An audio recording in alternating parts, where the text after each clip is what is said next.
देहरादून में थे, आप दिल्ली में बड़े बड़े पोस्टर इश्तिहार लगाते हैं, खूब सारे होर्डिंगों पे आप कभी कहते हैं कि कोरोना भगाने के लिए कोविड प्रोटोकॉल का ध्यान रखें, मास्क लगाएं, ऐसा करें, डिस्टेंसिंग रखें। आपने तो रैली एड्रेस करते हुए आपके मंच पे यहाँ शायद किसी ने भी मास्क नहीं लगाया। आज आप संक्रमित हैं।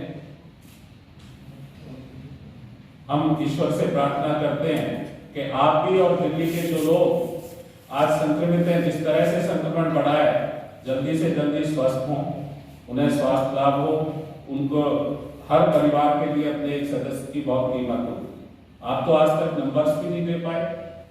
आप सरकारों को ना सिर्फ कर्फ्यू, आपने रात्रि कर्फ्यू लगाया, अब वीकेंड कर्फ्यू लगाया, ये तो जो भी आपके गाइडलाइन है उनको दिल्ली के लोग तो मदद कर रहे हैं। दिल्ली के लोगों ने आर्थिक परेशानी झेली, उसके बावजूद कोविड प्रोटोकॉल का पहले भी पालन किया है। लेकिन सरकार को स्वास्थ्य सेवाओं में भी अपनी जो रखरखाव है उसको बेहतर करना पड़ेगा। आपका जो हेल्थ सेक्टर का मैनेजमेंट का सिस्टम था वो कोलैप्स कर गया था पिछली बार।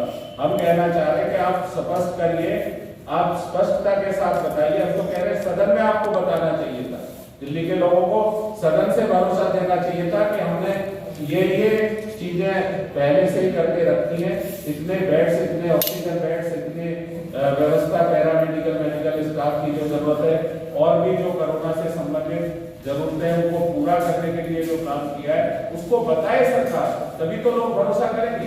तो लोग तो डर में हैं कि डेली इतने केसेस बढ़ रहे हैं, आप तो कह रहे हैं कि कोई ऐसी बात नहीं। तो आपका जो गंभीर सवाल है, हम भी उसी बात को उठा रहे हैं कि सरकार को गंभीर होना चाहिए, हम उसमें सहयोग करने के लिए तैयार है। विपक्ष की अपने झांक के तो देखिए, अपने जवाबदेही तो आपकी भी बनती है। डीडीए का डिपार्टमेंट आपके पास है। दिल्ली की कांग्रेस सुभाष चौकला जी और चौधरी अनिल कुमार जी के नेतृत्व में हमने हरदीप पुरी जी से मांग की थी, अर्बन डेवलपमेंट मिनिस्टर से, क्या आप इस पर जांच करिए कि कैसे ठेके खुल सकते हैं। अभी तक उसका जवाब नहीं आया। और एक तरफ हम प्रशासन से और पुलिस प्रशासन से भी ये कहना चाहेंगे कि आप बायस ना होइए। हमारी जनजागरण अभियान को 25 तारीख को जनकपुरी से रोका गया, कहा गया कि हम नहीं करने देंगे। डीडीएमए के गाइडलाइन आ गई है, उन गाइडलाइन के तहत हम मास गैदरिंग नहीं होने देंगे, हम आपकी पदयात्रा को जारी नहीं होने देंगे, मुकदमे बनाने के लिए बढ़ गए। अगर शराब नशा है तो दिल्ली को आप नशे की ओर धकेल रहे हैं और दूसरे राज्यों में जाकर, प्रांतों में जाकर आप पॉपुलिस्टिक बातें करते हैं, झूठे जुमले और वायदे छोड़ते हैं कि 4 महीने में पंजाब को नशा मुक्त कर देंगे, और दिल्ली में आप उसके उलट आपकी आबकारी नीति है। आपने क्यों नहीं चर्चा करी आबकारी नीति पे? आप मानते ना ऑब्जेक्शन आरडब्ल्यूए से, आप पूछते हैं कि उन्होंने आपको अनुमति दी है।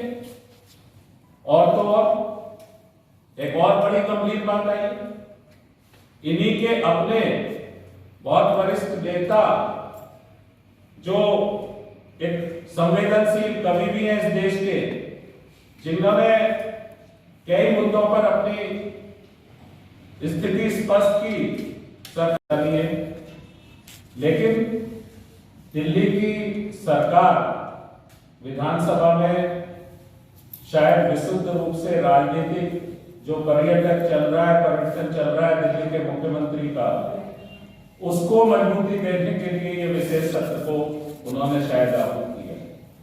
हम ये समझते हैं कि मुख्यमंत्री जी 2 दिन पहले जब लखनऊ में थे तो उन्होंने कहा कि जब आप जैसे पत्रकार साथियों ने उनसे सवाल किया कि दिल्ली में ओमिक्रॉन की स्थिति खराब होती जा रही है, कोविड से दोबारा बड़ी संख्या में लोग संक्रमित हो रहे हैं, तो उन्होंने कहा कि नहीं, ज्यादा चिंता करने की जरूरत नहीं है और हम सारी व्यवस्थाएं कर रहे हैं। कैसे भरोसा करें दिल्ली के लोग, कैसे दिल्ली का नागरिक भरोसा करें? आपने यही बातें कोविड-19 की दूसरी लहर से पहले भी की। आपने एडवर्टाइजमेंट में ये कहने की कोशिश की थी कि कोविड को दिल्ली की सरकार ने हरा दिया। दिल्ली के लोगों ने आपको सहयोग किया, दिल्ली के निवासियों ने कोविड प्रोटोकॉल का पालन किया, लेकिन उसके बावजूद आपकी इस निकम्मी सरकार के मिसमैनेजमेंट की वजह से, आपकी आपराधिक लापरवाही की वजह से बड़ी संख्या में दिल्ली ने अपने लोगों को खोया। शायद ही कोई घर ऐसा बचा हो जिसमें दूसरी लहर के दौरान परेशानी न आई, क्योंकि आपने जो मेडिकल जर्नल्स इसकी ओर इशारा कर रहे थे, जो एजेंसियां बता रही थी, उन पर लापरवाही बनी। आप कह रहे थे कोई चिंता का विषय नहीं, हमने तो कोविड को हरा। दिल्ली की कांग्रेस पूरी जिम्मेदारी से ये कहना चाहते हैं, हम लगातार इनको कह रहे हैं कि आज लगभग तीसरी लहर दिल्ली में आपके दरवाजे पे खड़ी है। हम इसकी चेतावनी पहले भी दे रहे थे, हम अपने लोगों को आशंकित नहीं करना चाहते, लेकिन दिल्ली की सरकार के रवैये से लोग फिर से डर महसूस करने लगे। आपने जिस तरह से ट्रीट किया कोविड-19 की दूसरी लहर को, जिस तरह से लोगों को भगवान भरोसे छोड़ा, आप आंकड़ों में कह सकते हैं कि ऑक्सीजन की कमी की वजह से कोई डेथ नहीं हुई, लेकिन पत्रकार भी इस बात के गवाह हैं। आप जागरूक जिम्मेदार पत्रकार बंधुओं के माध्यम से ये बात निकल के आई कि किस तरह से ऑक्सीजन की कमी दिल्ली में हुई थी उस समय। और आज जब तीसरी लहर की आशंका है, लगभग ओमिक्रॉन के केस दिल्ली में इतना स्पीडली बढ़ रहे हैं, तो आज आप दिल्ली की विधानसभा में कोई चर्चा नहीं कराएंगे? इतने गंभीर विषय पे आपने दिल्ली की विधानसभा में चर्चा में विषय नहीं रखा आपने कोविड को और कोविड-19 के हालात को। आप बताते विधानसभा में, भरोसा देते विधानसभा के पटल से कि दिल्ली की सरकार ये कर रही है, लेकिन आपने तो एक बार भी एक शब्द भी चर्चा नहीं की। क्या चर्चा आप कर रहे हैं दिल्ली की विधानसभा में? आप विशुद्ध रूप से राजनीतिक हिस्सा रहे। दिल्ली के लोग परेशान हैं। आबकारी नीति आपने दिल्ली के लोगों पे थोप दी। जिस दिन पहले दिन 17 नवंबर को आपने लागू की, हमने 55 जगह दिल्ली की कांग्रेस ने धरना प्रदर्शन किया था, उन जगहों पे, उन ठेकों पे। हम लगातार अपनी जो हमारी यात्रा चल रही थी पोल जन जागरण अभियान के तहत, उसमें लगातार शराब के लिए लोगों को बता रहे थे कि क्या हालात हो जाएंगे, लेकिन असत्य बयानी की भी हद है। आपने कहा एबीपी न्यूज एक चैनल पे आपने कहा कि हमने तो ठेकों की संख्या कम कर दी। कैसे कम कर दी? दिल्ली में 17 विधानसभा क्षेत्र ऐसे थे जिनमें एक भी शराब की लीकर की दुकान नहीं थी। आज हर वार्ड में 3 दुकानें।